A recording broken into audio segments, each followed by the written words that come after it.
আমার নাম মোহাম্মদ মিনানুর রহমান। আমি এখানকার কাজ করছি। তা আমাদের কাজের জন্য এই যে তারের জন্য আমাদের কাজের অসুবিধা হচ্ছে।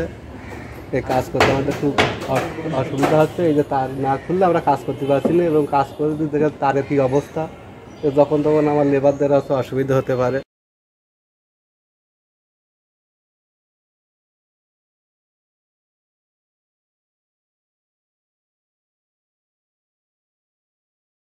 খালু শ্বশুর ইতালিয়ান প্রবাসী খলিলুর রহমানের বাসার সমস্ত দায়িত্বে আছি।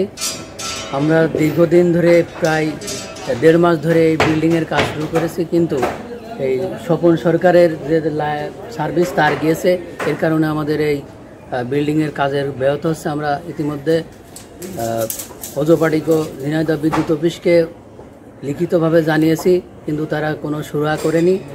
নোটিশ দেওয়ার পরেও স্বপন সরকার কোনো কর্ণপাত করেনি। আমি চাই যে এই বিদ্যুতের সার্ভিসের লাইন অতি সত্বর যাতে সরানো হয়।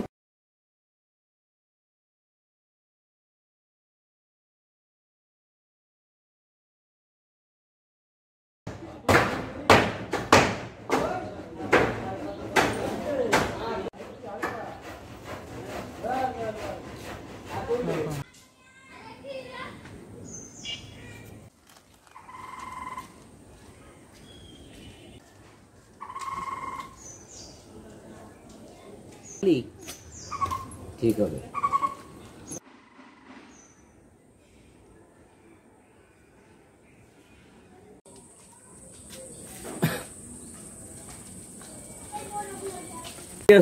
মসজিদের মাথাতে না তার এরকম ঝুলে ঝুলে দিয়েছ না বাসের কোনো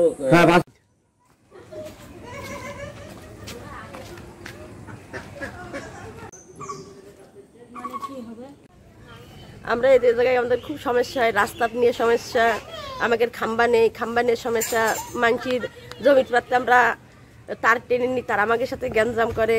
তাই আমরা এখন আবেদন করছি আমাকে যেন সুস্থভাবে একটা রাস্তা হয়, আর আমাদের সুস্থভাবে যেন একটা খাম্বা বাড়ির কাছে চলে আসে। খাম্বা দেওয়ার পরে এই যে এই পর্যন্ত এসে খাম্বা ওই সাইডে যায়নি, এই পাশের জমিওয়ালা বাধা দিল, জমিওয়ালা বাধা দিয়েছে বলে তাই ঠিক আরে খাম্বাটা আসেনি। এখন আমাদের দরকার খাম্বা, আর্জেন্ট দরকার। খাম্বা না হলে আমাদের খুব গ্যাঞ্জাম, মারামারি ফাটাফাটি হয়। কেন এত দূর তো কারেন্ট তো সবাই তো টেনে নিতে পারে না, গরিব এলাকা। গরিব এলাকায় তো আমাদের লাইন টেনে নিতে গিয়ে যে আমাকে খুব কষ্ট হয় তার কিনে নিয়ে যায়।